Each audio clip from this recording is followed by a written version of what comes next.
This is the Get a Life podcast. Ex-Cult Conversations.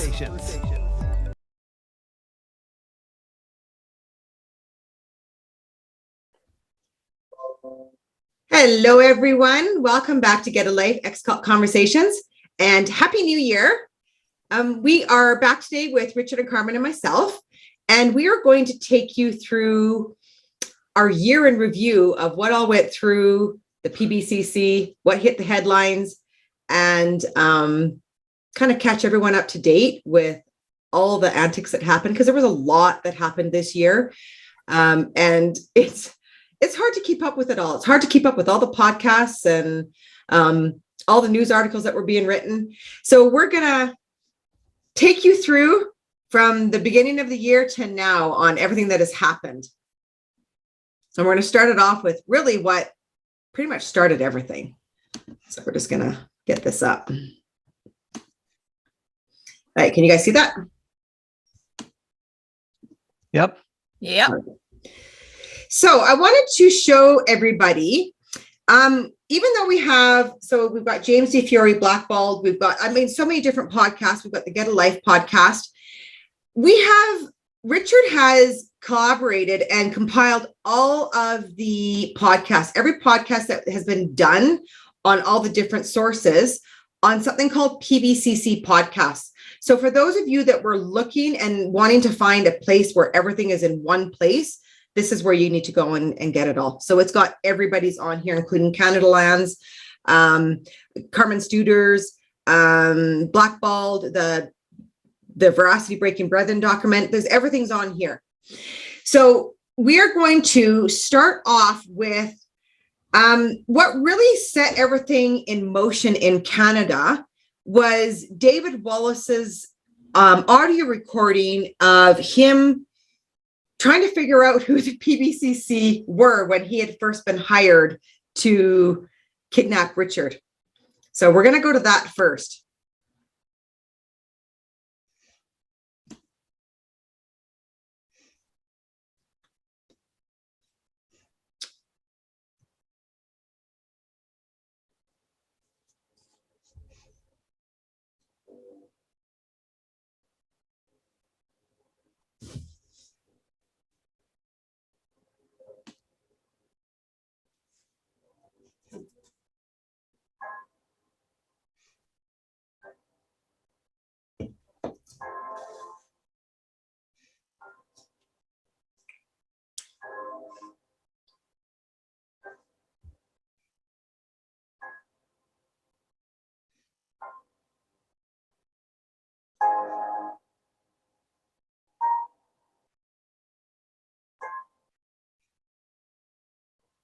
Laughing, and it's very strange. These guys picked me out of a hat.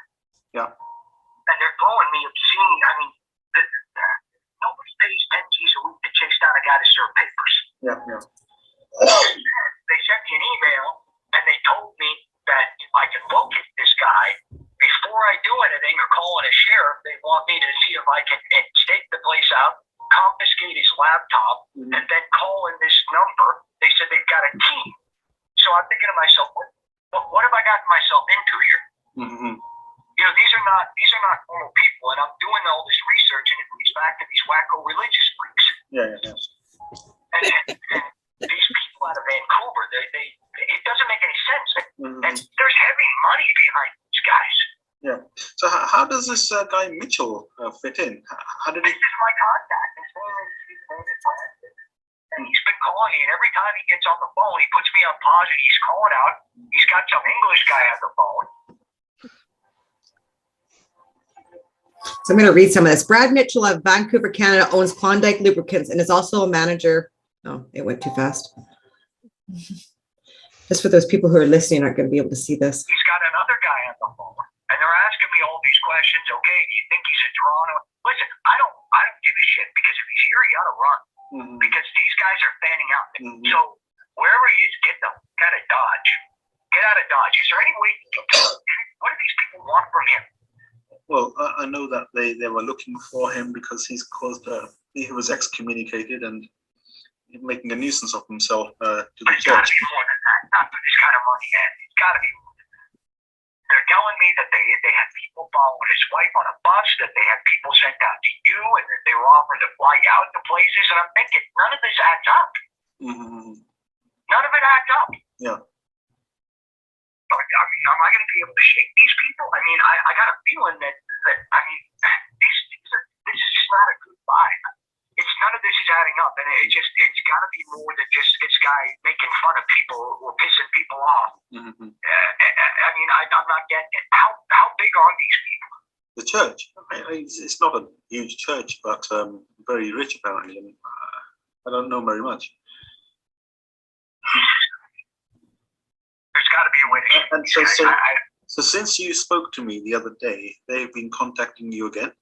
Yeah, they're telling me that I've been engaged for the job, that I took the deposit, and I have to finish it. I'm not finishing a job with these people. I told them I'll give them their money back. I don't want nothing to do with it. Uh-huh. And I don't. I mean, what they're basically asking me to do is illegal. Oh, yeah. There's lots of things that they would do that is illegal. Yeah, but it's more than just illegal. They're talking about. I mean, they're talking about kidnapping. Mm-hmm. This ain't right. Are they specifically, explicitly using that word? Not that word, but they sure as hell danced around it. Mm-hmm. And they're offering all kinds of dough on top of it. So, I mean, look, I don't understand, but they got all this guy's medical documentation. They got everything. They got everything of this guy's life, stuff that's supposed to be sealed. Mm-hmm. That's heavy duty. Yeah. I mean, how much are they offering you? Said I got a blank checkbook to find this guy. They told me if I could find him within the month, they'll give me $150,000 bonus. Mm-hmm. That's insane for a guy who's a nuisance. That don't add up. They want more from this guy. Mm-hmm. He must have the goods on them and something fierce. Mm-hmm. Why doesn't he go to law enforcement or something? There's got to be somewhere he can go. Mm-hmm. I mean, I got access to a few different databases that he doesn't, but I'll tell you one thing. I ain't telling these guys nothing because I don't want my name tied to this guy goes missing. Right. I don't. I know it sounds. I'm sorry. I'm just not. Look, these people are giving me the big time creeps. Mm-hmm. Big time creeps, and they're having people reach out to me that are way too big on the chain. Mm-hmm. You know, they try to change my mind. I don't need to be taking calls from people in Alberta who sit in the premier's office. You know what I'm saying? Yeah. So who's this Alan Holman? Sorry, can you remind me who was that? This Holman guy was a political organizer for the premier. Kenny. He used to be his booty. Okay.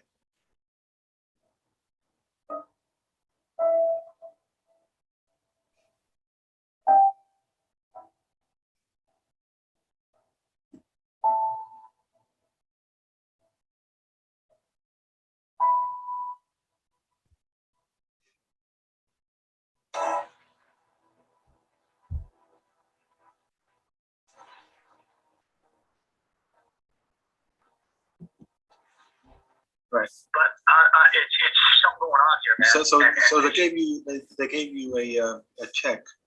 And no, they give me no check. They're sending me Interact e-transfers $5,000 at a time from a place called Klondike Fuels and another place called Tilsonburg Tube. Tilsonburg Tube.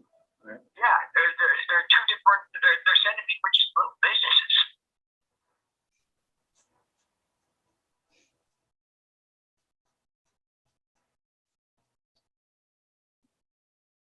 Like clockwork, every Sunday it comes in. I want to give their money back. I don't want to do this. Yeah. Like, this is too heavy for me. I don't do this sort of stuff, but that's not what this is about. These guys are hunting this guy. Okay. Yeah, this is not what I do.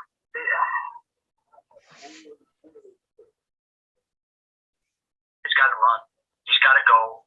He's got to get the hell away from here. If he's in Ontario, get out of Ontario.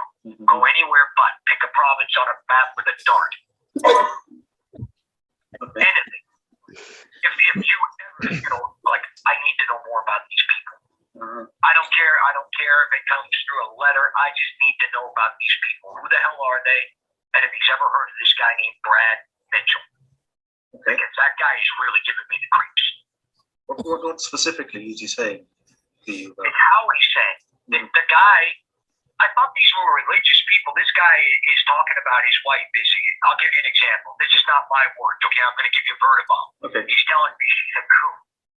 And then he's making remarks about Jews, and he's making remarks about, he said, this guy's a pax. This is how he talks. Okay. Okay. This guy's supposed to be religious. No. Yeah, nothing religious about it. Yeah. That's it. I'm just, I'm ducking these guys' calls, and I don't want the same treatment for these religious loonies coming by my place of business. I can't. I don't need that stuff. Yeah. Okay. Just be careful. Oh, thanks for your heads up. Yeah, you got it. Bye. Thank you. Thanks. Bye.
Let me go.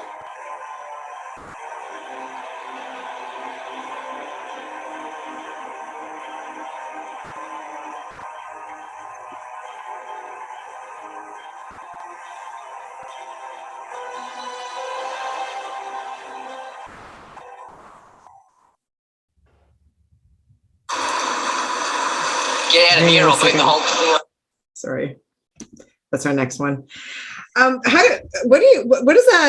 that feel, Richard, after watching that? I'm sure it's probably been a while since you've watched it. Yeah, it is. Yeah, no, it is. You do get kind of accustomed to the idea of being a wanted man, but it is a little shocking when you hear it over again.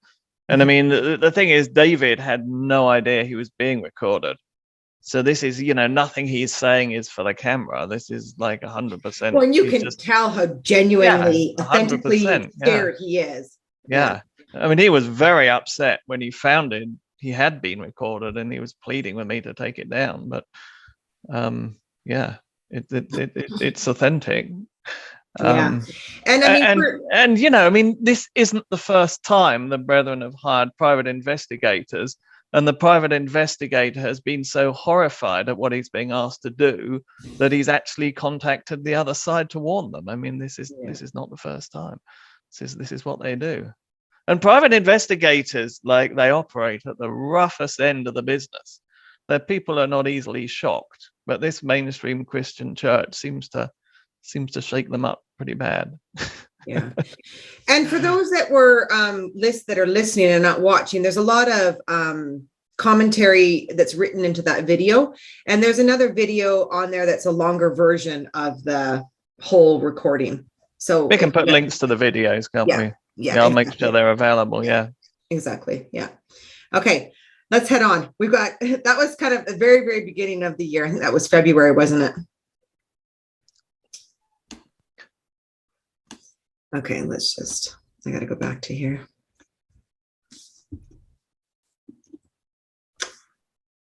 Oh, bear with me, y'all.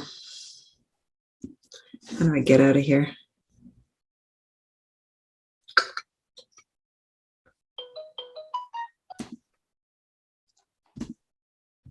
Let's go figure out how to get out of here. Here we go. Okay, so yeah, just going back to that. So just so you know that there's lots of every every video that we have done is all on that PBCC podcast list. So you just gotta Google PBCC podcast. Okay, so we are going to head into, I'm gonna let you, Richard, talk about this one. This is something you had sent me. I didn't catch this one. Yeah, so the most remarkable thing about 2022 from the Brethren perspective is they actually managed to stay out of the headlines for the whole of January, which is pretty remarkable given their following record. So I'm just kind of assuming that they have some kind of vacation from doing shit in January. We'll see if it's repeated this year. But they sure made up for it for the rest of the year. So right at the beginning of February, Nick Smith, who's a member of Parliament for a Welsh constituency, was asking questions in the House of Commons. Private Eye, which is a kind of a UK investigative journalism magazine, has uncovered £600 million of PPE contracts awarded to Unispace Global, who we all know as Gareth and Charles Hales. The department has paid the money to Unispace, but it's not shown on the company accounts. Nothing happening here. Will the minister strain every sinew, and will there be an investigation to account for the £600 million of public money? This is taxpayer money. And Nick Smith, and make it clear, he's in the opposition. He's the Labour Party. The crooked Conservatives are still clinging on to power just because they're not due for an election yet. And so, yeah, this kicks off the year quite nicely with the whole Unispace, Hales-led PBCC PPE contract scandal coming unraveled, and it's still unraveling in spectacular ways, and this will get increasing news through the next year. This is a gift that keeps on giving. So yeah, that's that's all I want to say on that one. Right. So that's February. Yeah. So what? I don't know what this is. Let's get rid of this. Okay. I'm not sure what this is. Yeah. Had to be something. Okay, so now this gets us right into the beginning of. Oh well, yeah. This one's a little out of order, but in any case, this is July. This is July, but let's see, you've got it up. Let's talk about it. So this is the Dean Blundell Network, which is a kind of a podcasting network which James D. Fiore is part of.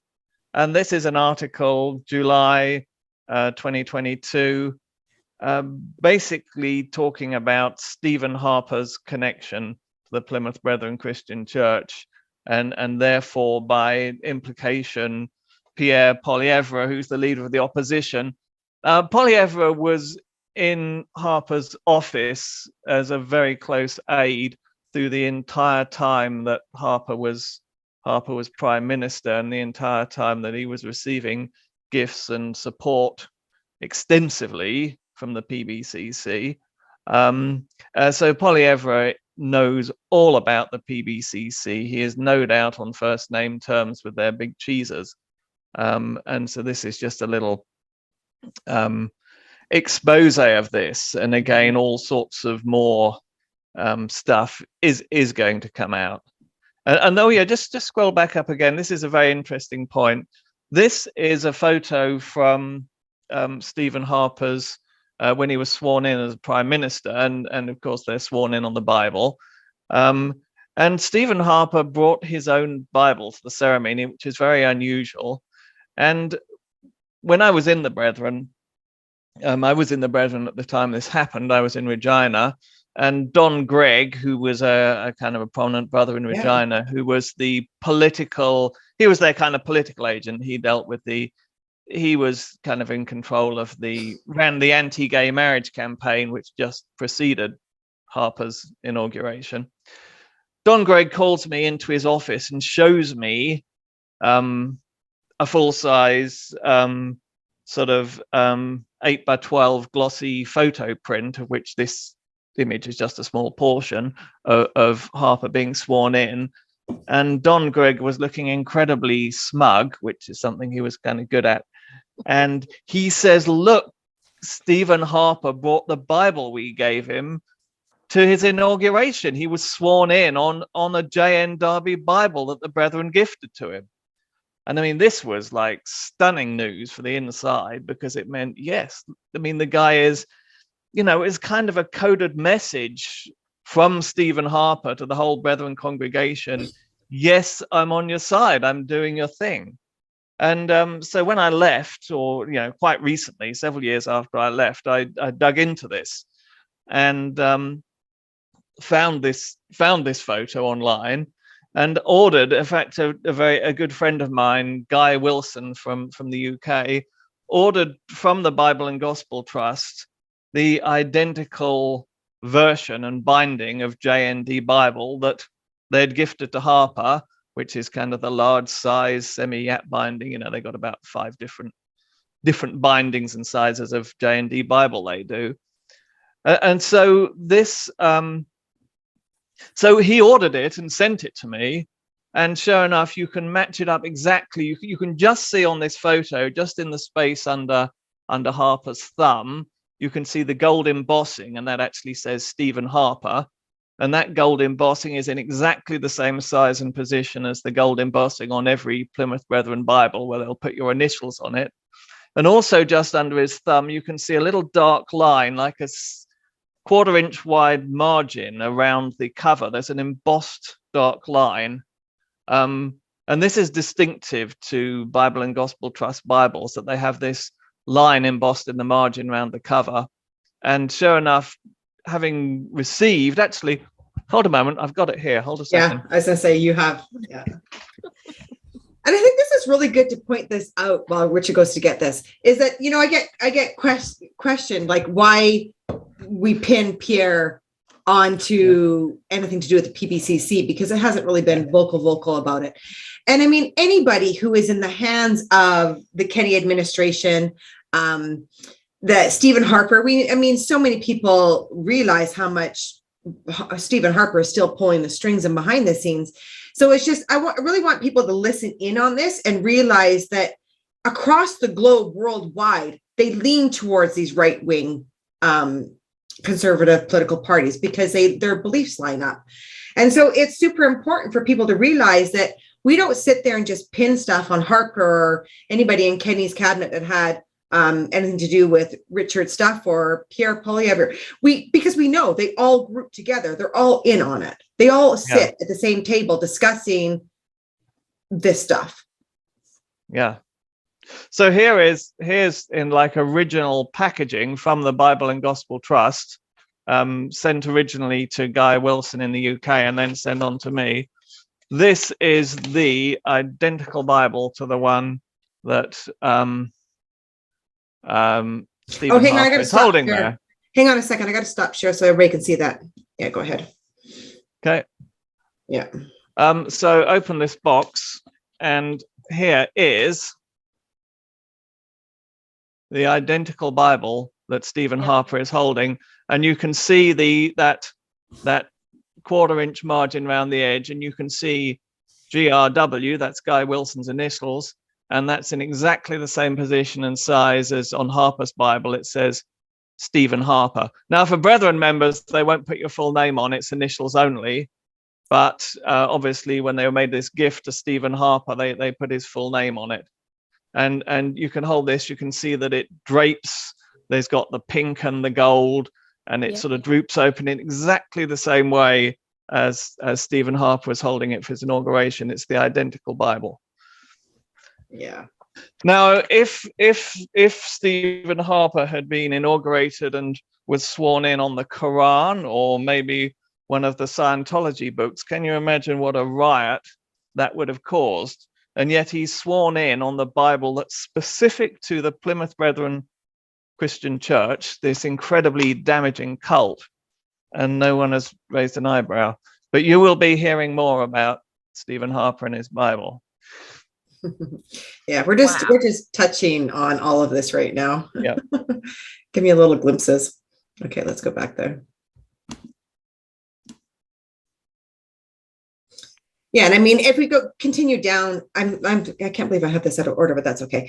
If you continue down on this article, it goes into, I mean, a lot of people have seen and heard of that same video of the 5 PBC members at Stephen Harper's inauguration. Here's a picture of it. Chuck Truan, Roy Taylor, Brad Mitchell, Ron Barnes, and Ralph Mooney.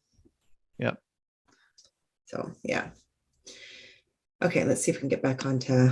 But members of the PBCC, they don't have anything to do with politics. Nothing, no. No, they don't have anything to do with politics. Not at Just all. a mainstream church. Yeah. Okay, so this is back to February. So this is February the 5th. So they managed to go nearly 24 hours without a scandal. And then this is billions in COVID deals given to firms linked to the Plymouth Brethren sect. And so the whole thing is unraveling. This is, you can't go much further on this because it's behind a paywall. Oh no, we have got someone here. I went and subscribed to it last night. Oh, well done. Okay. Firms with links to the insular, understatement, Plymouth Brethren have been handed contracts for PPE, etc., without other companies being given a chance to bid for the contracts. The evangelical group, well, I mean, that's not true. They likened to a cult, well, they are a cult, has connections with the Conservative Party. Well, that's an understatement. And MPs have previously lobbied for it to be given charitable status. Well, that kind of worked. But yes, I mean, this is, and there were a whole series of these articles, but the Times is, I don't know how far its fame extends beyond the UK, but I mean, it's the newspaper. It's the oldest newspaper in Britain and by far the most respectable. And when the Times publishes something, you can take that to the bank. This is a whole lot about Unispace Global, and they're talking about 680 million. Well, that number kept growing through the year because they found that Unispace Global had used a bunch of Brethren front companies, and so it goes up and up. Oh yeah, well here's a notable point. Unispace Global recorded an $86 million profit, so that's at least $100 million, $120 million in 2020, with the largest beneficiary likely to be Gareth Hales, entitled to £32 million. So that weekender house he bought for just 10 million Australian dollars, that was just pocket change for him. I mean, he's got far, far more cash than he knows what to do with. It's interesting to note that 32 million that Gareth has in his back pocket is actually more or less the same sum of money that the latest GFT fundraising appeal is trying to squeeze out of the poor saints in North America. And where do you even start to talk about it? All the money that the Haleses are using these business seminars and GFT fundraising appeals and Campus & Co to raise, they have many times that just floating around in their bank accounts. They don't even have enough to spend it on. I mean, Gareth has now got 2 houses. Is he going to get one for every day of the week? He could do and still have change. They don't need your money. If you're in there at the moment, and I pity you, let me give you one piece of advice. Do not give a fucking penny to these wealthy assholes. They've got far more money than they need. They could finance the entire One School Global out of their pocket change. Don't give them another dime. You've got better things to do with your money. You worked hard to earn it. Keep it. Spend it on your family. Spend it on something sensible. Give it to a real charity. And and we're really finding that out right now through, our moles grow by the hundreds in a day, right? We have so many people that are coming out of the woodwork and giving us we breed moles. Yeah, we breed them. Yeah. There's so many. Bruce, you're not going to be able to pinpoint these. Seriously, like they're coming out of the woodworks, left, right, and center. Yeah. But the common theme that is coming from all these people from the inside is how blatant the hierarchy is in there with those that have money and those that don't. And those that have money get away with whatever they want to do. But yet if somebody went and did the exact same thing that somebody didn't have money with, they get clobbered.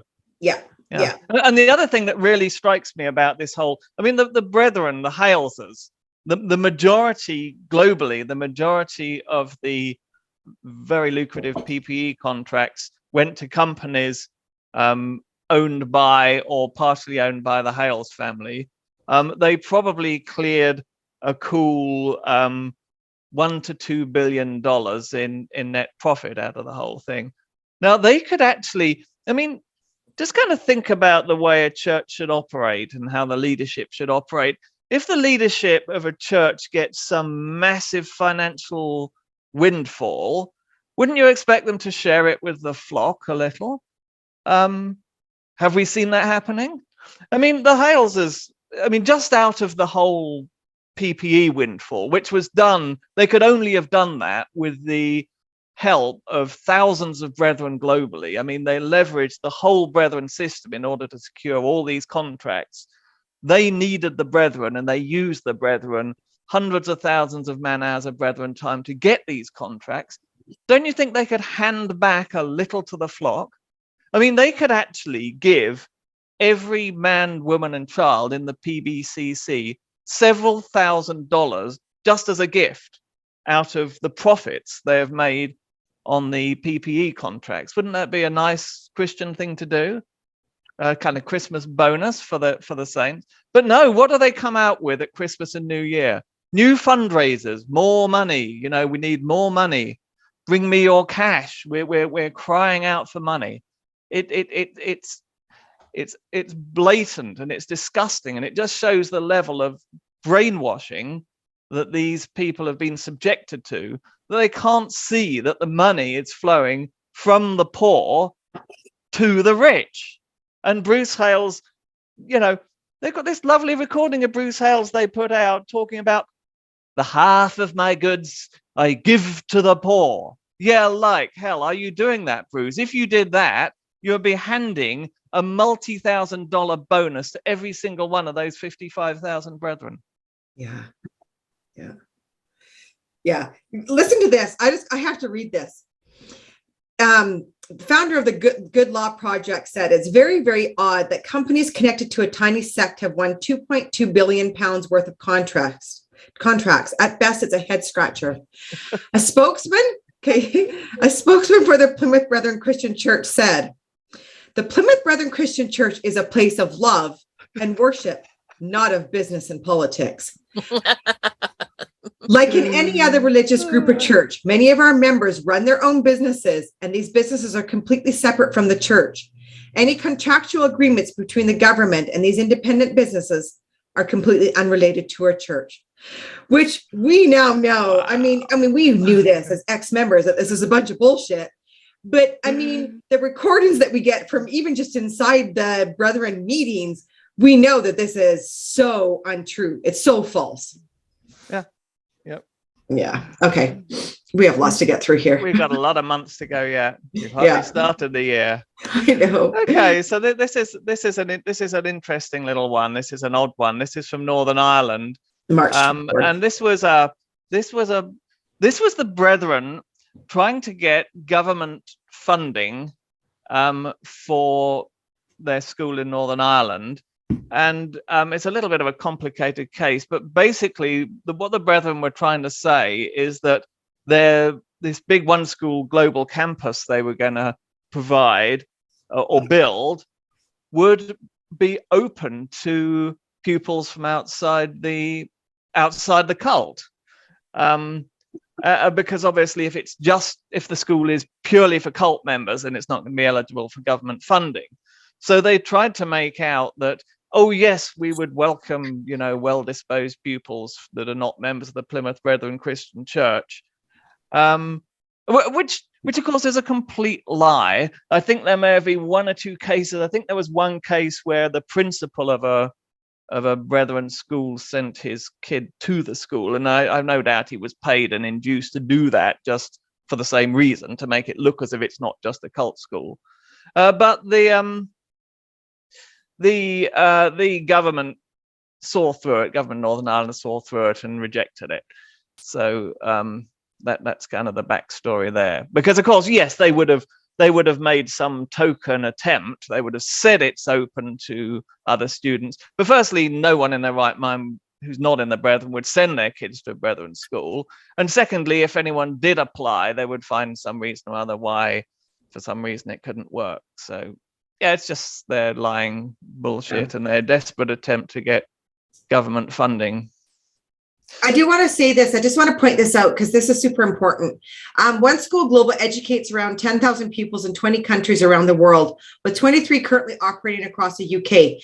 Parents of pupils currently pay fees of between £3,295 and £10,000 a year, depending on how many children they enroll. So I want people to understand that when they do all this fundraising for One School Global, and it's like, it's for the school, it's for the school, it's for the school, every child still has to pay a fee for that, for going to school for that year. It's not a free school. You've got to pay to go there. Yeah. Now, when I was in the Brethren and my children were going to the one school in Cambridge, we were all told the fee structure. It's so many thousand for the first child, so many thousand for the second child. This was conveyed to us verbally, or by telephone at the least. It's never put in writing. And we were told that Bruce Hales says it's mandatory, and it was made clear to us that you're not going to get an invoice or anything in writing about this. And we later found out, I mean, it was kind of obvious at the time, we later found out that they were telling the government that attendance was free for the students and any donation the parents made to the school was voluntary. And then this all got caught up in a big tax scandal, and the Brethren sort of stitched up a deal with Inland Revenue, so it was all hushed up. But yeah, they were literally telling the parents that this is the fees and it's mandatory, and out of the other corner of their mouth telling the government that it was free education they were offering to the students. Yeah. So yeah, they're just such accomplished and glib liars. It's shocking. Okay, so this is something that really broke it for me. After hearing the audio and stuff of, do you know what date this is? This is sequential, isn't it? This is like probably March, is it? March 27th. March. March 27th. March 27th.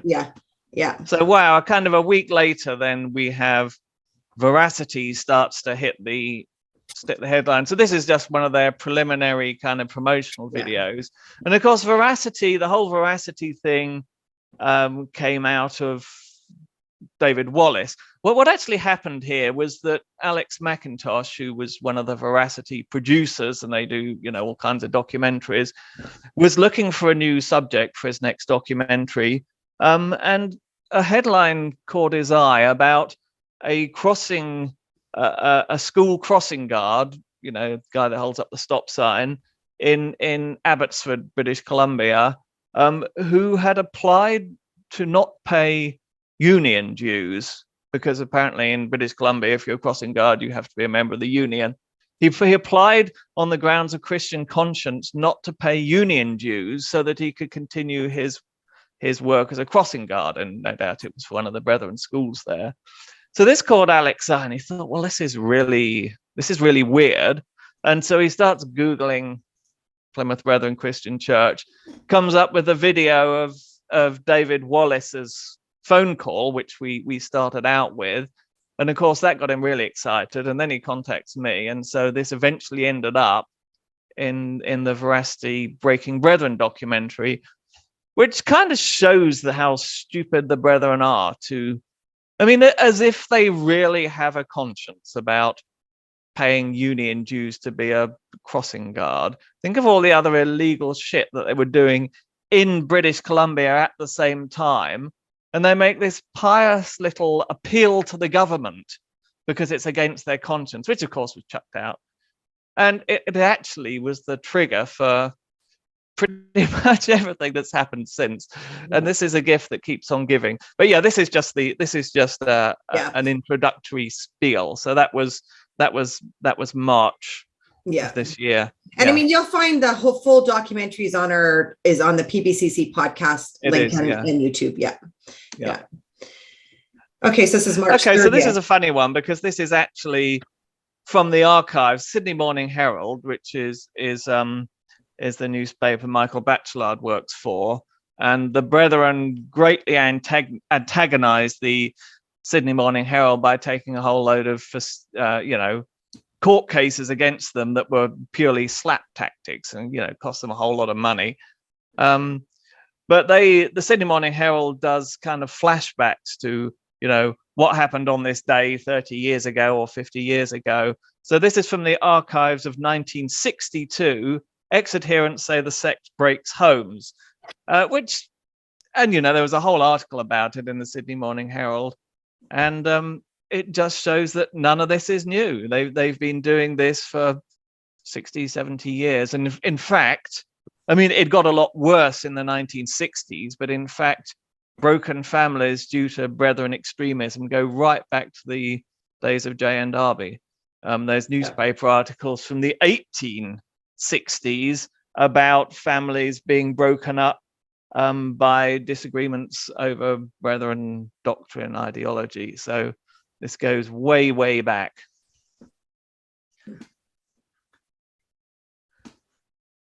Okay, so this is an interesting one. In New Zealand, they got this kind of extreme commune, which is a little like the Hutterites.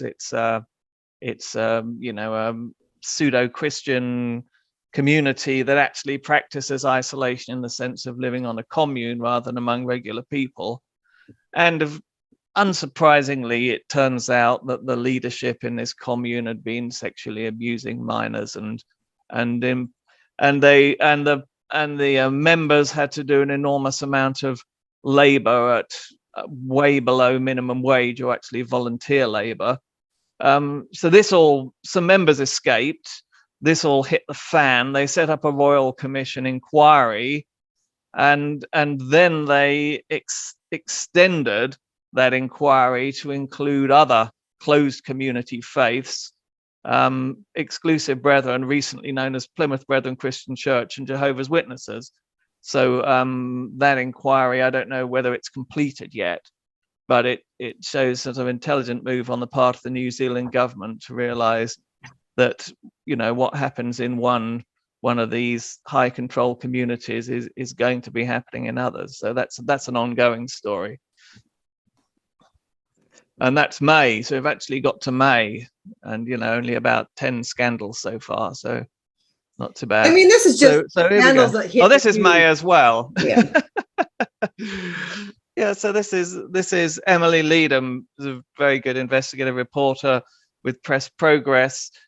Contacted me, and in fact, she was working on this before everything else blew up. But I fed her some extra material. And yeah, so this was the brethren in Canada suddenly managed to donate $40,000 to a PAC, as they call it, which is a political advocacy committee or something. Basically, a political pressure group. They donated 40,000, and it was about 10 or 15 individuals. I think it was more actually than they say. And this money was used to put up some very nasty anti-Trudeau attack ads on billboards in cities across Canada, and also a full front page, sort of on top of the cover ad on one of the national papers, National Post. Time for a new prime minister. And the interesting thing here is just scroll up again. Just go back to under the headline there. The interesting thing here is that the money from all these different individuals was donated over a time span of only 48 hours. Now, the brethren claim there's no central organization and that any political activity is purely the individual conscience of members. If they decide to donate to some political campaign, that's just their own, it just popped into their head that morning that suddenly we're going to donate $10,000 to some obscure political action committee. The fact this was all donated over a time span of 48 hours proves conclusively that this was centrally organized. An instruction went out, and I've no doubt it came from Sydney, Australia. Yes, we need to donate money to this, get everyone rounded up and get everyone who can to throw cash at this cause. And I mean, the thing is for like, I hate making this about the political, the left versus right, because it's not about that. This is about a cult that they don't vote. They are not supposed to take part in anything political because they truly believe that God is the highest court and their religion is the highest court, right? Don't believe in democracy at all. Yeah, no, they don't, right? I mean, if you really got inside there and realized just how structured they are, and then all of a sudden because they're so politically tied in, that I don't have an issue of people doing this kind of stuff. I have an issue with the PBCC doing this stuff, right? Yeah, that's my exactly. issue. I want to make that clear, that I don't have an issue with people campaigning against other leaders. I don't have an issue with that. I mean, that's your political right. I have an issue with the Plymouth Brethren Christian Church doing it. Yeah, go and do it at the voting at the poll booth. Yeah, go vote. I mean, the reason they don't like Trudeau is that he displaced Harper and the Conservatives, and they owned the Conservatives. Harper would do anything they wanted. He was in their hand, and then Trudeau comes in. They got no hold on Trudeau, and it emerged that they've been doing all sorts of nasty work behind the scenes to try and dig up dirt on Trudeau, including blowing a completely fake story, contriving and publishing, with the help of Conservative operatives, a completely fake story that Justin Trudeau had had some kind of sexual relations with a student when he was a teacher at a school in British Columbia. And Brad Mitchell actually bragged to Nathan Jacobson and David Wallace that they were behind that story, which shows how low they will stoop. I mean, that's astonishingly dirty work for a company of people that claim to represent Christ on earth, isn't it? You might expect it from a political operative, but you don't expect it from a church, and particularly one that believes it is the church. Yeah. Okay. Wow, it's a long year, isn't it? It is, I know. So what date have we got to here? Is it still May? Okay. May 18th. So, yeah. So this is classic, and this is just the UK PPE scandal just repeating itself, carbon copied and pasted all around the globe. Doug Ford, right-wing Conservative government in Ontario, gave an oil company run by members of secretive religious sect millions of dollars for face masks. So for some reason, instead of buying face masks from a PPE supplier, they decided to go to Klondike lubricants run by Brad Mitchell, who we've heard of before, and give him millions of dollars for face masks. So, you know, that's kind of stinks. Yeah, Klondike lubricants receive 1.94 million in public funds. That's the taxes that you and I pay.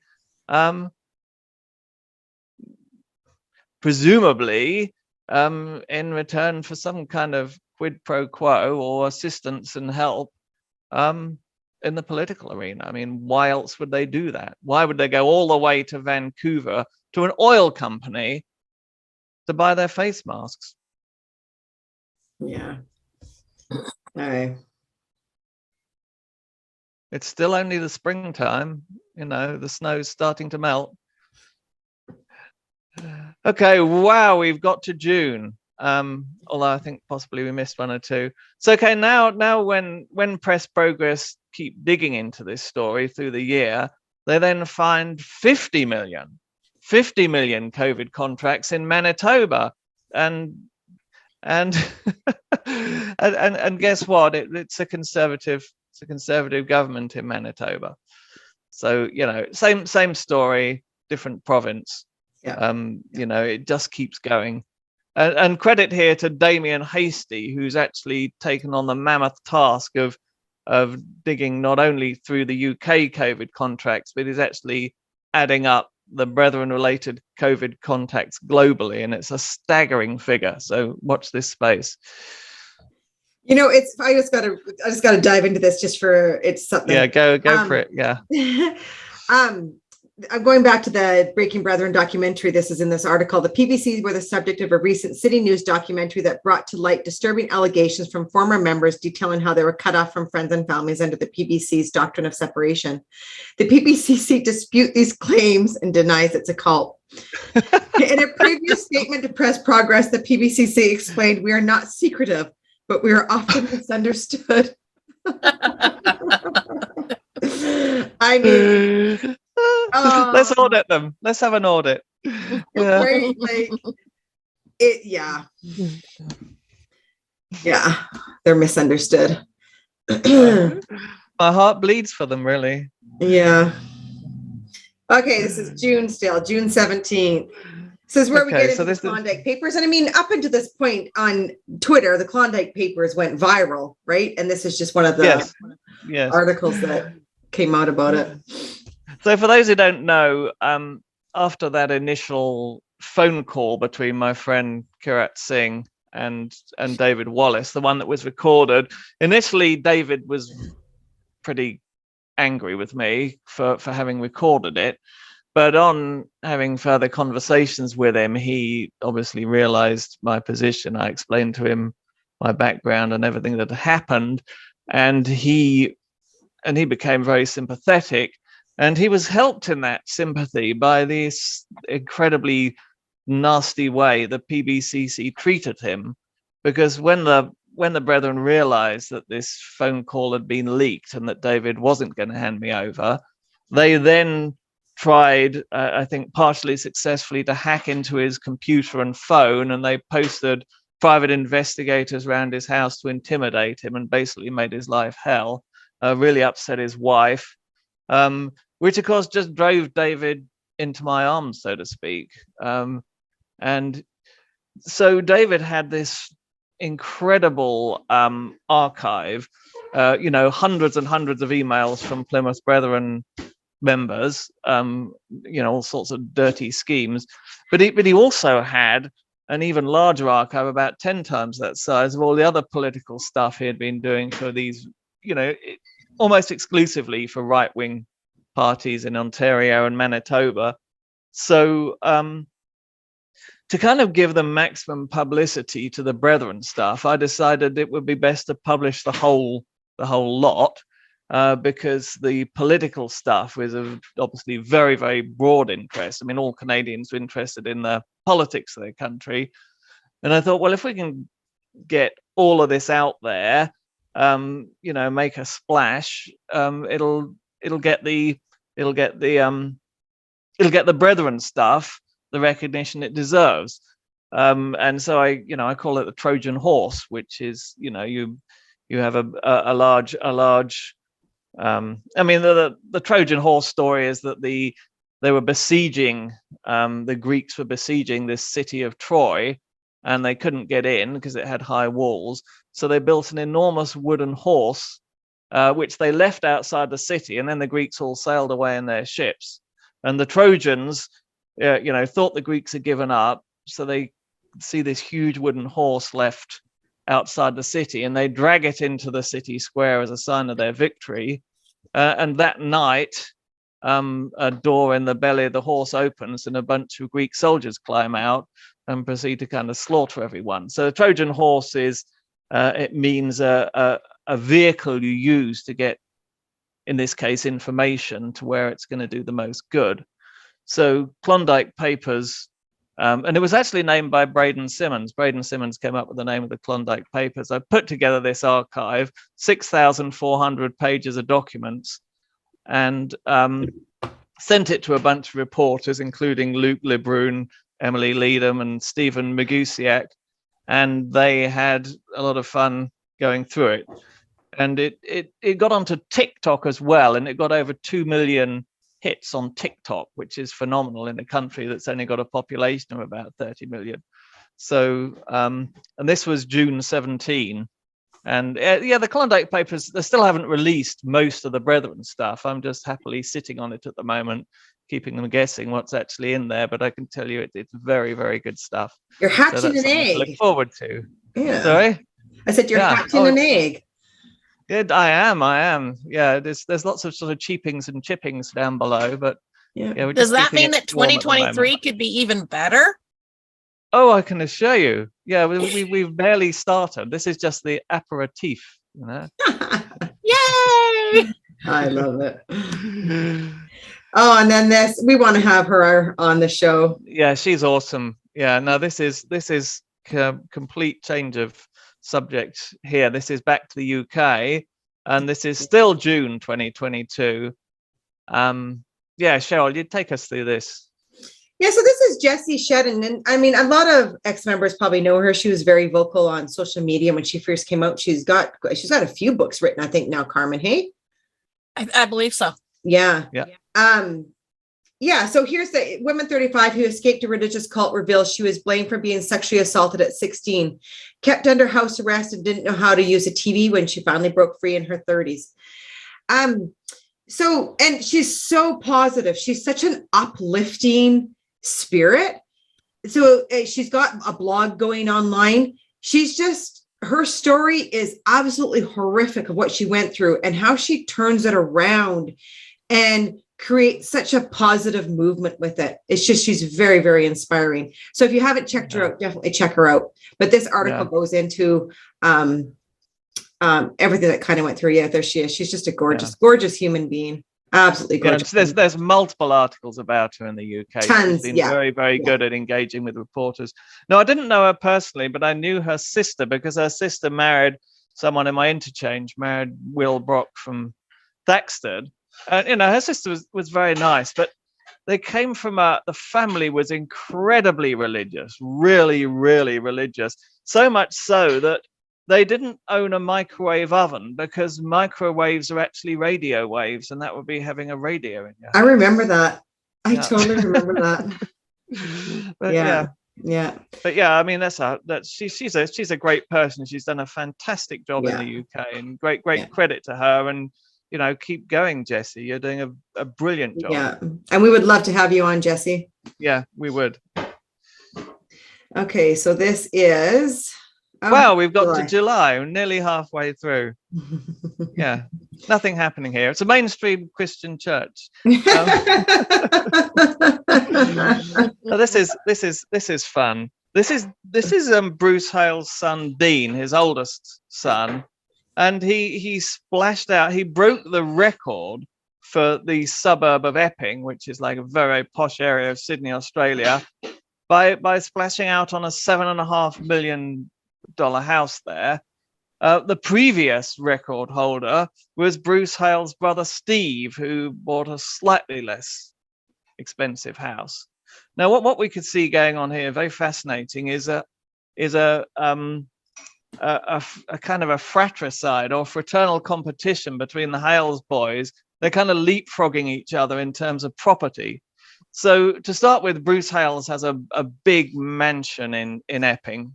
And it's kind of built in a chalet bungalow style. So it kind of doesn't look too tall from the outside, but it's actually got sort of a massive underground basement layer. We call it the bunker, where he sits in his leather lazy boy swigging expensive scotch. And then his oldest son, Gareth, builds a very big McMansion next door. And this is much more ostentatious. It's got a big high frontage, 2 stories right to the road, and it's huge. I mean, these are sort of thousands of square meters, these houses. And then they have, and each of these houses, they bought 2 houses and demolished them to make a big enough lot to build their mansions on. Now, since that's happened, they've also bought the 2 houses over the back fence, facing onto the next road over, and that's being redeveloped. We don't know who for, whether it's for Charles or Greg or one of the sons-in-law, but this is making a massive kind of family compound of these huge mansions, all to ludicrously high specs. Everything's gold plated, everything's electronified, everything is just the latest and best, and granite and marble. And anyway, Gareth obviously didn't like to be outdone by Dean. So as we'll see later on, Gareth recently spent, I think it was $10.5 million on a mansion just for weekends. So, he lives the Very weekdays humble in his, mainstream Christian in church. his. Now, whether it's because he wants to get away from his dad's BDI, I don't know. But yeah, this is a competition, and we're just waiting to see what Dean's next move is to leapfrog Gareth in the housing stakes. Probably a good time to invest in real estate in Sydney. They must be driving the prices up. Let's call it extravagant sibling rivalry. Yeah, that would sum it up in 3 words. Yeah, they're so humble, aren't they? Yeah. Now, just remember. And here we are. Here's another. This is a picture of the place, but apparently, it looks okay. I mean, it made good garden shed, but apparently this is really just bought for the lot. They're going to demolish this and put up something an awful lot grander. But this is the property, and these are the people who've come cap in hand, begging the brethren in North America for. They want $500 million, please, to put in an investment fund. You can see they need it. I mean, poor things living in such depraved mud huts. Yeah, there's Dean Hales himself. Yeah, himself. Yeah. Yeah, look right underneath it. No finance was required on the purchase. This just, again, every time this comes up, it just gets me so irate because we were such a poor family. We grew up so poor. And I guarantee, I mean, I've spoken to people, ex-principals and ex-teachers that have worked through the One School Global system there. And again, a common theme through all of them is this stark difference between the hierarchy within the brethren, and very much so how poor the poor is and how rich the rich is. It's just, it's a huge divide, and it's getting wider every day. Yeah. But yeah, it's the employers and the employed. Yeah, exactly. Now, interestingly, you see on the caption to this photo, Dean Hales is global chief executive of Ox Tools. Now, Brad Mitchell is also the Canadian manager for Ox Tools. So this is Brad Mitchell's boss, and you can be quite sure that Dean Hales was fully involved in the whole campaign to hire David Wallace and the whole campaign to get rid of Justin Trudeau, because this is the guy that Brad Mitchell answers to. Yeah. All right, let's see what we got here. Yeah, we're going around the world. Still in July. The brethren haven't managed to get out of July yet without a few more scandals. So this is ex Plymouth Brethren church members call for charity status to be stripped. Amen. I'm actually going to play this. It's only 2 minutes long. Go for it. Let's play this. Hang on. I watched it last night, which is why it's.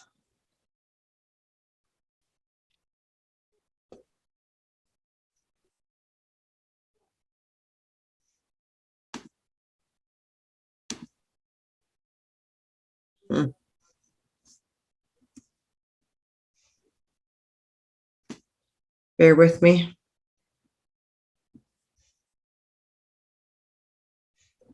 Wonder why it's not coming up.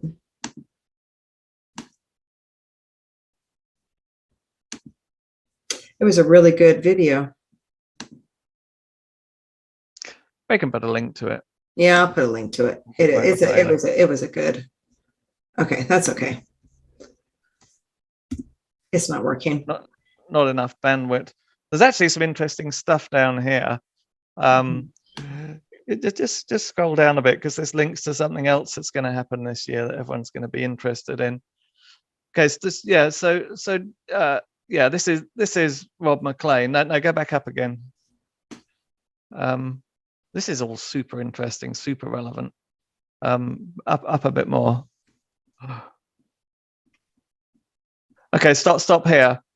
Miss McLean said he was exclusive Brethren member. This is Rob McLean, who's calling for the charitable status to be stripped, was among a delegation sent to the United States in the 1980s to meet that farmer James Symington, who of course is Carman's grandfather, who, despite losing his sight and both legs of diabetes, held on to his position as global leader of the Brethren until his death.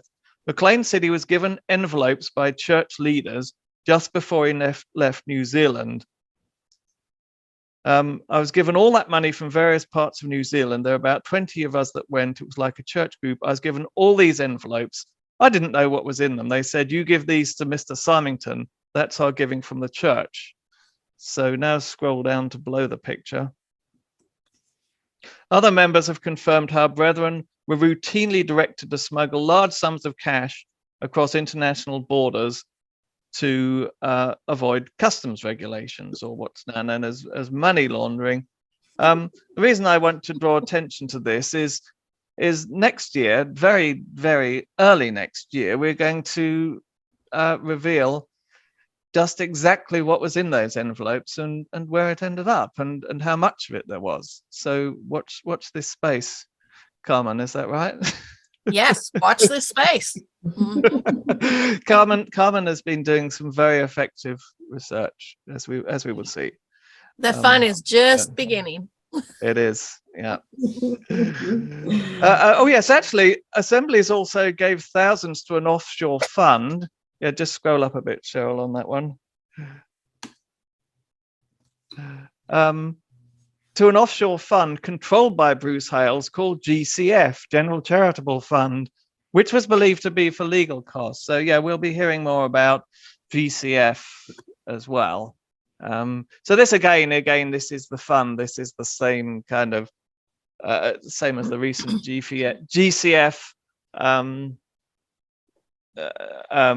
fundraiser, where they're asking for $500 million, which, you know, we're busy posting stuff on that at the moment. And again, do not give a penny to this fund. It's not going to a charitable cause. It's going into the bulging pockets of the fat dollop you see in the picture below.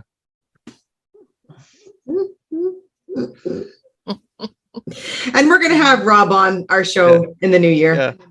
They ask Hales, are we giving you enough, Mr. Hales? And he says, no, I'm doing a lot of traveling. I think you could up it a bit.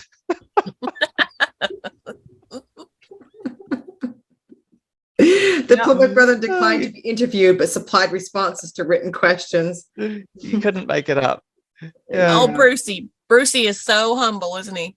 Oh, man. Humble. Yeah. Okay. We're not going to get through the year at this pace. It's just so much. This is July again. Still in July. Former exclusive Brethren members detail the church's money go round. Now that's an interesting story. But yeah, I mean, it's like, there's a line here that sums it up. The thing I find disturbing is that these are businesses, so their insurance premiums are tax deductible, and on top of that, they also claim back the GST. I view it like almost like a legalized form of money laundering. It's a round circle scheme. They're using their businesses to pay donations back to their own church, then they're claiming it back as a tax deductible expense. So, yeah, I mean, this is something that Michael Batchelard went into at length. But it's legal, but it's exploiting the law in ways the law never envisaged or intended to massively reduce the tax burden on brethren businesses. We'll put the link to all these. This is a really good one for everyone to actually sit down and read. There's a lot of information in here. It's church and business and family life are extremely inextricably intertwined in a way that means all parts of the lives are controlled. Like this 100%. This one has so much information in it that we could spend a whole hour just on this one article itself. So, but of course, there's no connection between the church and any of the members' businesses. They have no interest, legal, financial, or otherwise, in the members' businesses. Really? They say. Allegedly. Is that why if you leave the church, in your contract, you have to leave your business with the church? But there's no connection there. I'm sure a spokesman for the Plymouth Brethren Christian Church would rebut all that. I mean, you're obviously a disaffected former member with an axe to grind. Look at this. Business owner. Okay, hold on, back up. A disaffected former member with the paper proof in her hand. Well, Oh dear. yeah. I suspect you possibly have an axe or two as well. Possibly. Oh, it's biblical. You've heard of the Acts of the Apostles. Yeah. It's a tomahawk. It goes back to my Indian heritage. Well, yes, the famous Indian heritage of the Samingtons. It's really coming. It's really coming out now, isn't it? Yeah. You'll have Bruce's scalp on your belt by next year. Oh, that might be possible. Oh, you might need some disinfectant. Yeah. I just want to read something in here quick. Business owners are sent annual questionnaires about their turnover, gross profit, and net profit, and NFF representatives then suggest how much they should donate from their business. So we've had Peter Hart on. Everybody's well informed with Peter Hart on our podcast. He balked at paying hundreds of dollars a month to join UBT for business advice he did not have time to read or services he did not need. It was known in my local church that I wasn't subscribing to it. I was treated with disdain like a black sheep. And in other parts of the country, I was known for being against UBT. So that was where I felt the pressure. However, staying out of UBT made it easier for him to eventually leave the church. He agreed. Yeah. So, we all know that the businesses are very much intertwined with the church. There's no separation. There's absolutely no separation whatsoever. And they suggest how much you should give. And of course, they're reading all your accounts anyway, so they know exactly how much they can squeeze out of you. Yeah. But this it's a really good one that goes into how they really do it. I have so many tabs here that my computer is slowing down. Okay, this is back to the UK, and this is again closely related. Nothing very scandalous here exactly. Church community planning to open a members only shop in Stafford, which is in the north of England. So this is happening all around the globe. I think they've got 300 going on to 400 Campus & Co stores. They call it Campus & Co to maintain the fiction that this is for some educational benefit. And these are brethren-owned supermarkets. And the very simple strategy of Bruce Hales is to capture the entire revenue stream of the brethren, to capture every dollar they spend and take a profit of it, to take a tax on it. So it's like his own private GST or VAT scheme. And as you probably heard in the fundraiser that was 2 or 3 weeks ago, intense pressure is put on the brethren to direct all their spending to the Campus & Co supermarkets. It's a badge of faith. It's a religious thing almost. You get your stuff from Campus & Co. And as it says, the store is run by staff and supplemented by volunteers where necessary. They're all volunteers. In fact, they're not even volunteers. They're all unpaid. This is essentially slave labor, because of course, if you're not volunteering at the Campus & Co store, then what's wrong? Is there something wrong with your soul? Is your faith weakened? Do you have doubts about our beloved blubber Bruce Hales? So intense pressure on people to. So basically, they're running a supermarket with free slave labor. The sole purpose of it being to skim a hefty profit off every dollar you spend, even on your toilet roll. Every time you wipe your ass, Bruce gets a cent of that. The money you spent on that toilet roll. Where there's muck, there's money. Richard's on a roll. And this is happening all around the globe. And we're gonna in the new year, we're gonna release some recordings of that Strive 23 meeting, and we've got one on the Campus & Co's. We've got on there where, brethren, the more you poops, the more he scoops.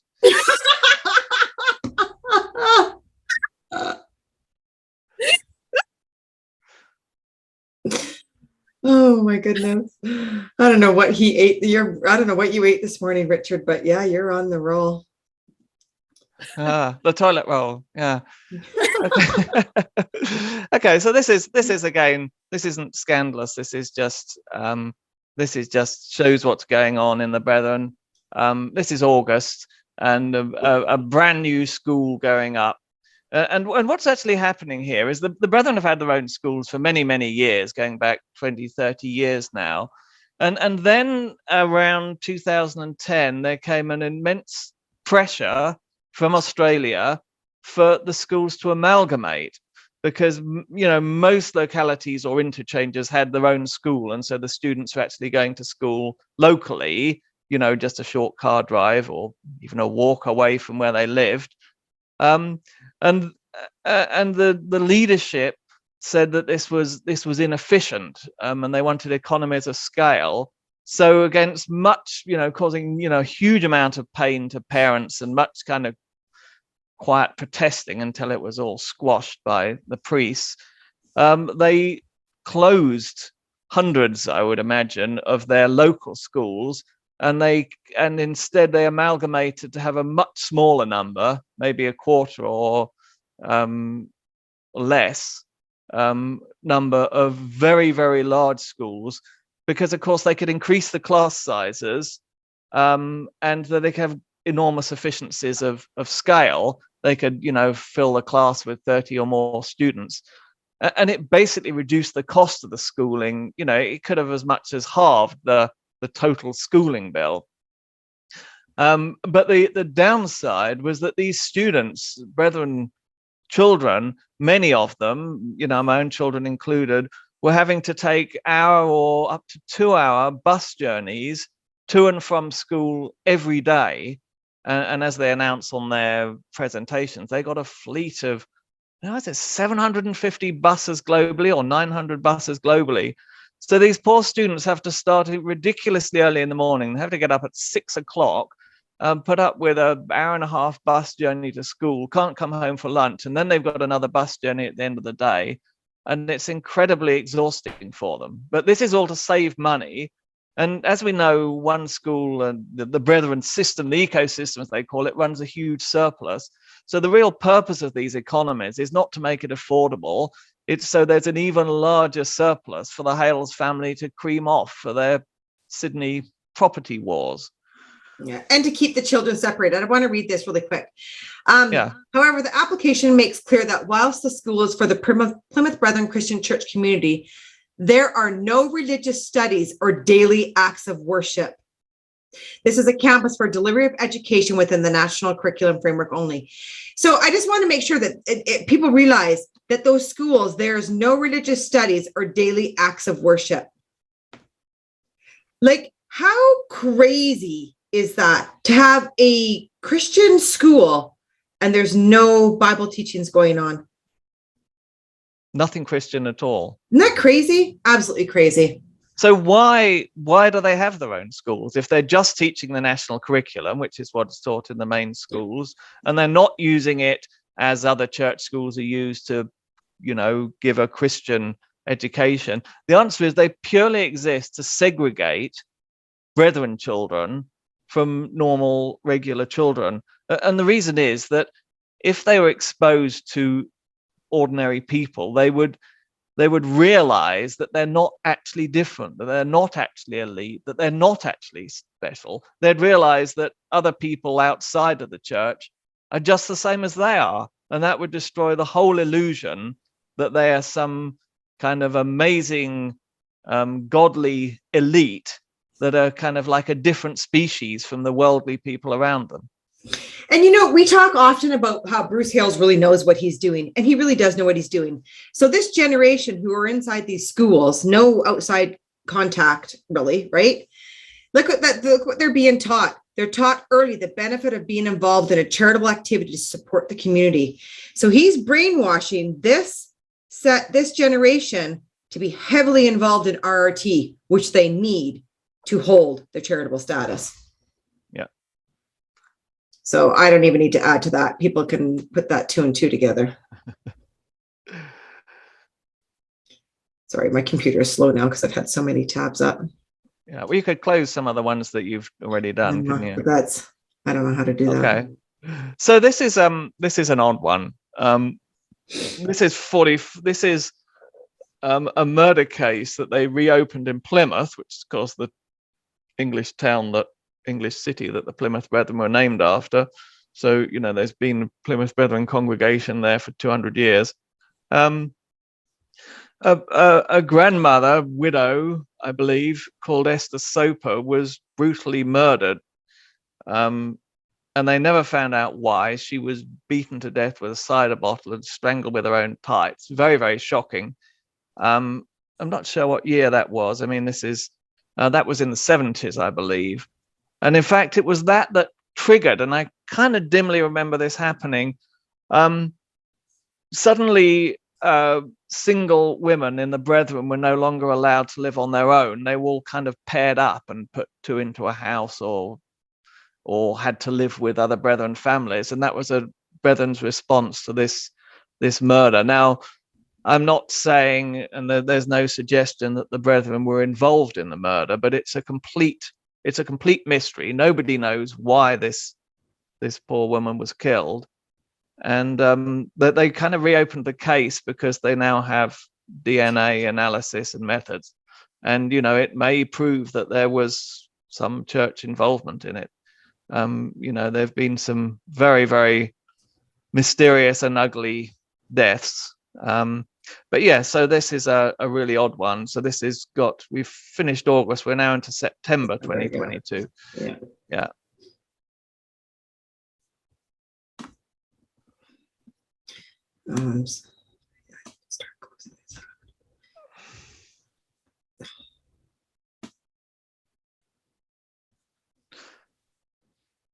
Okay, 27th of September, and this is Wanganui in New Zealand, and a horrible case of sexual abuse from a former member of the Exclusive Brethren.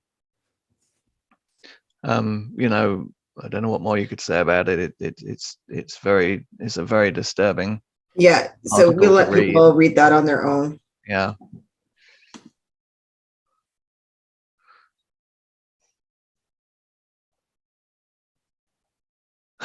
Well, this is a funny one. This isn't directly related to the PBCC.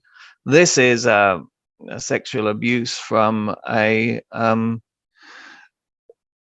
minister who was an active member of the Plymouth Brethren Church in Virginia.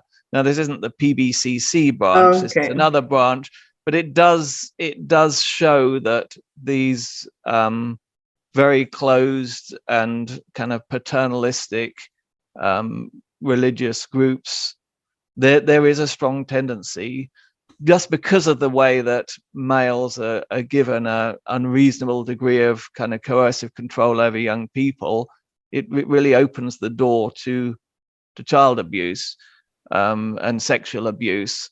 And I think the point is here that this isn't just a PBCC problem. It also heavily afflicts Jehovah's Witnesses and other groups that have the same kind of paternalistic and high control policies. And I know we've been asked, we definitely will bring on like the different branches off of the Plymouth Brethren Christian Church. There's other branches, right? And so there's the Rentons, there's lots of different branches, and we'll definitely start bringing people on. I know there's people that have been emailing and questioning, and absolutely, if you want to come on from the other branches, by all means, send us an email.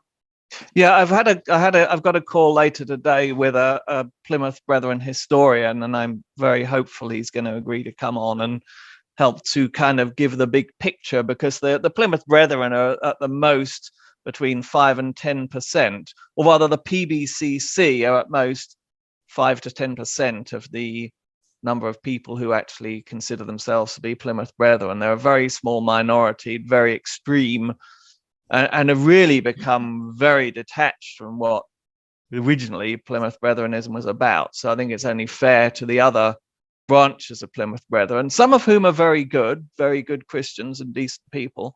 It's only fair to them to make the distinction. Yeah, exactly. So now this gets us into Canada land. So I've got a few articles here that we'll attach. This is, so Canada land was that, oh, I stopped sharing screen, sorry. Canada land was brought out this fall with a series that had all of us in it. And if you actually subscribe to them, there is some little mini clips, half-hour clips where both Carman, myself, and Richard are included in that aren't aired, that haven't been aired. You've got to subscribe to them to get them. And they were actually some very, very interesting material that they had brought out. Stuff. So Yeah. so this is a 3-part series. The first one was about Klondike papers.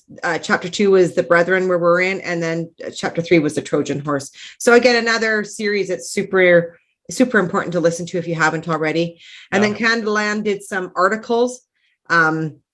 This is on my case. It's ongoing in Maple Creek.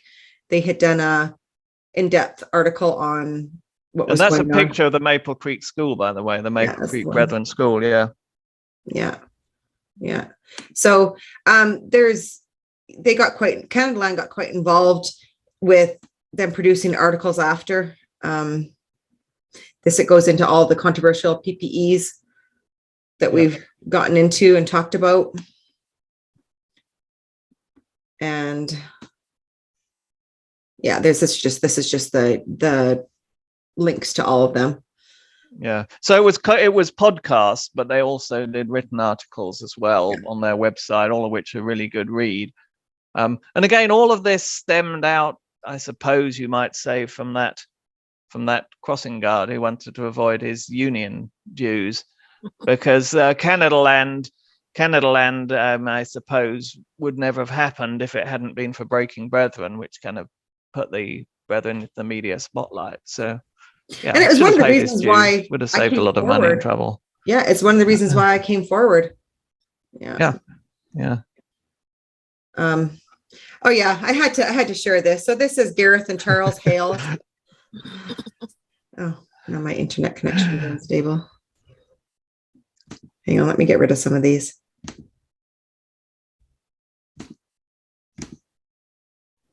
Let's get rid of some of these. Yeah, so this is another article that was from December 11th. This is all about the PPE scandals and contracts.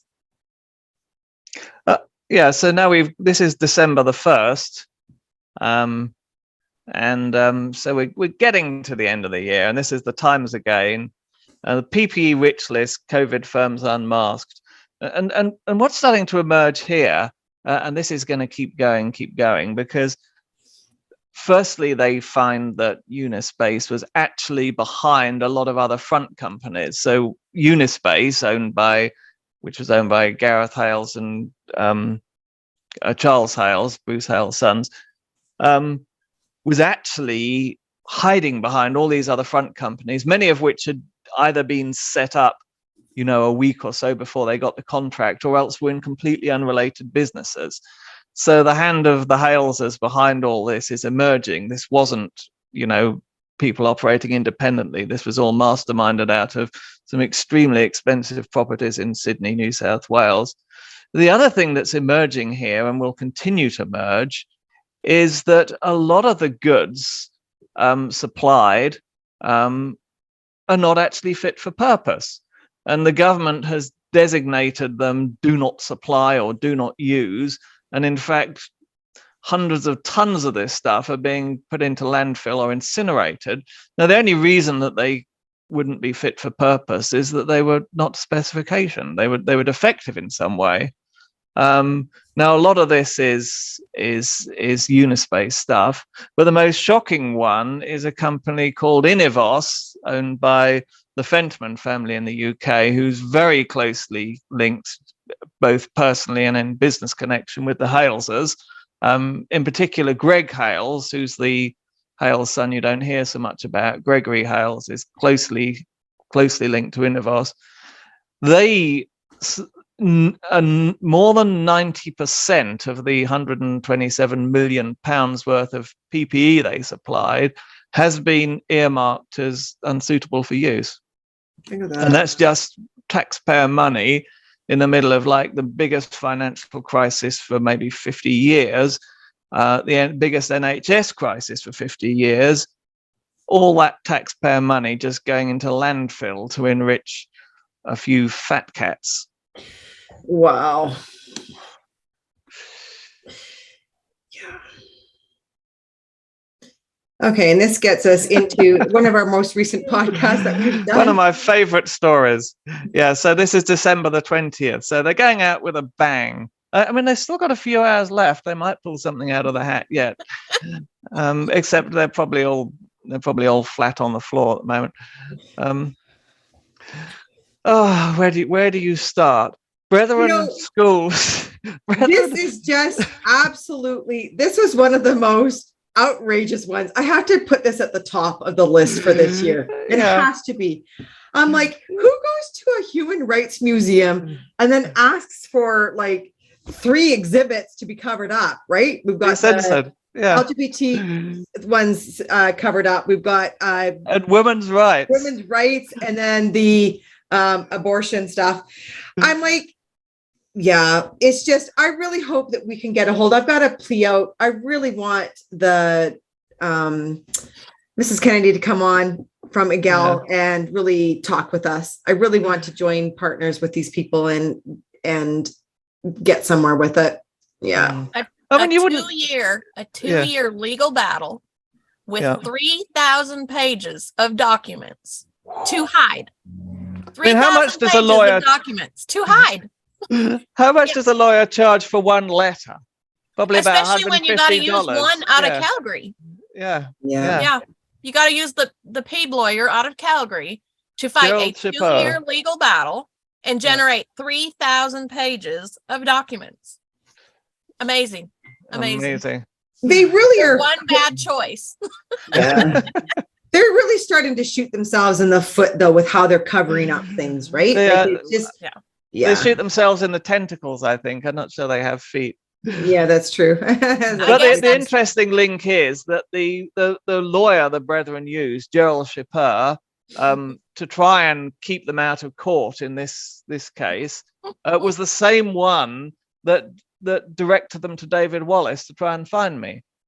So he's really screwed them over. He directs them to a private investigator who's actually an undercover reporting to the police, and then he makes a complete hash of trying to defend them in this museum case. So I think he's really on our side, Mr. Shipper. He's done more damage to the brethren than we could ever hope to do. So this is another latest. This is that whole area in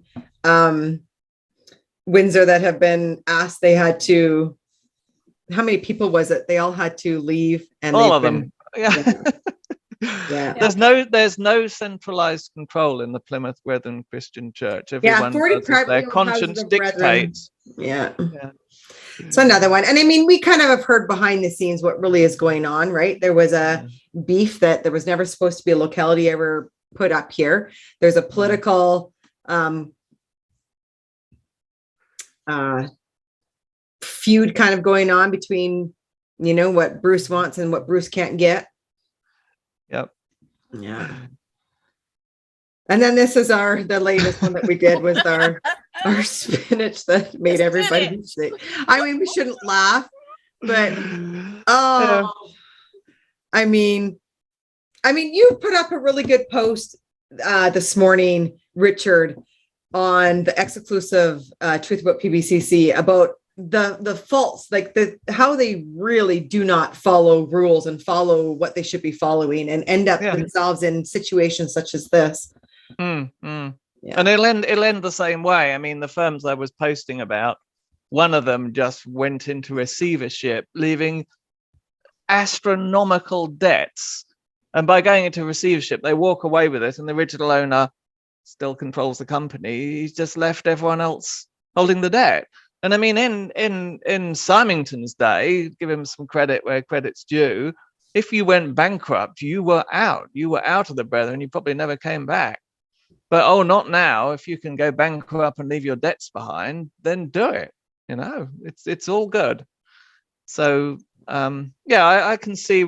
I mean, there's going to be a massive class action lawsuit. You don't poison 200 and more people and they just sit back and say, oh, well, that was an unfortunate incident. I mean, it was clearly negligence. I'm actually very familiar with the plant concern, because when I was in my teens, we were doing some work on our business premises in Cambridge, and there was a kind of a patch of waste ground in front of while the building was going on. And this really strange plant popped up. with this kind of very dramatic trumpet-shaped white flower and this weird smell to it. And we looked it up, and it was this Jimson weed. It's also called devil's snare, and it's a very distinctive plant. It has a strong smell like yeast extract, and it's got oil leaves. You touch the leaves, it leaves like a yellowy oil on your hand, like touching a tomato leaf. It's related, same family. And there's no way you could mistake it for spinach. I mean, it's got these pointed leaves with a jagged edge. This is just pure negligence. I think it's ironic. Not something you could mistake for spinach. I think it's ironic, something that has the name as the devil's snare, and I know. Out, right? I'm like, but it's a funny plant because it's actually used in voodoo witchcraft. It's very strongly associated with witchcraft. Oh wow. Yeah. No, look it up. Yeah. So yeah. You know how they always put on us, right? When bad things happen to us. Oh, it was, what did you do wrong? That's why I put it back to them now. Like, well, what did you do wrong to have a plant called that poison this many people? I know. Yeah. The satanic spinach of the saints. I mean, we'll have to get into limericks again sometime, but that's probably for another podcast. Yeah. Oh, wow. It was an eventful year. We have a lot coming up. We have a lot planned for 2023. I don't know how we're going to fit it all in, but we will. Yeah. And in fact, we sidelined a couple of good ones today to review. Oh, yes. Yeah. There's a lot. And I guess my biggest thing for ending this year is I just appreciate everybody who's come forward, and not only just on our podcast, but worldwide, that are really everybody stepping up to the front row and really putting in a good effort of trying to expose what we need to expose. My heart goes out to those that are inside that have reached out to me. I'm going to tell you, I think about you when I wake up in the middle of the night. I think about you when I go to bed. I think about you in the morning. Yeah. First and foremost, that is who is on my mind. It's just, I'm going to try not to cry. My heart's with you. My heart is with you. And I understand how you feel stuck. I understand that there's families that are wanting to leave, but can't leave because of businesses. For 2023, that I think we've got a lot of big things on our plate that we are going to bring in, hopefully gain some traction in the judicial and legal sense of things. So keep reaching out to us, keep sending us your emails, keep sending us things that you want us to talk about that are helping other people inside there. And to the ex-members that are still trying to find your voice, there's no better time to do it than now. This is the time to come forward, and don't compare your story to other people's stories, because just being out, just having the doctrine of separation placed with you is enough to talk about. It's about everybody coming on here and getting out and getting your voices heard. So don't think that your story is not enough, because it is.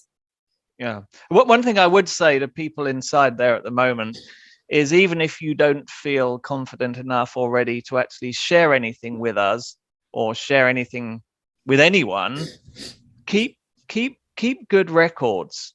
Everything that happens to you and the brethren, every email you get, every begging letter, everything from UBT, everything that's like announced initiatives, keep a record of it. Keep it on a thumb drive somewhere. Just sit on it. Because if it gets to the time, if it gets to the point where you do want to leave, or an opportunity opens for you to leave, all those records will be extremely important. And the reason is that the brethren try and tie you down in a whole load of legal agreements relating to your business, your family, everything else, all this legal stuff, which is very complicated. But there's an overriding law relating to coercive control that says that if you've been under coercive control when you signed that agreement or agreed to this, or you donated that money, then that action can be reversed, because it wasn't made of your own free will. And so to keep a record of everything that happened is extremely important. Just keep it somewhere safe, and I promise you'll find it really pays dividends. And at some point, you may feel like sharing it. Maybe just keep it to yourself. But this is exactly what the brethren do not want you to do. They don't want you to keep a record of what is going on, because a lot of it will turn out to be illegal. And you have a right to say no to priestly visits. And if you do get them, record them. Yeah. Definitely record. Yeah. Yeah. But okay, I just wanted to share this last, our resources here. I just updated the resources that we usually have at the end of a podcast. I've added more of the books that have been released this year, and I guess in the last few years. We've added all of the different mental health support lines, because we understand that not everybody from inside can access them. Plus, we also have all of the LGBTQ support lines. Yeah. So that is there for everyone. And we just want to wish everyone a happy new year. And we're just very grateful for all the support and the patience you've had as we've tried to figure out what we're doing on this end with something that we don't really know a whole lot about, but Yep. We're doing what we can. That's all you do. You just jump in and do what you can do. Yeah. So anyhow, and if you thought 2022 was fun, just wait. The fun has only started. Yeah, Carmen's got some stuff up her sleeve. We're going to be hearing an awful lot more from Carmen in the next year. It's all good. It's good. It's things that people need to know. Yep. Yeah. Anyhow, happy new year, everyone. We're very, very thankful for all of you. Take care. And we'll see you next year. Yeah. Bye-bye.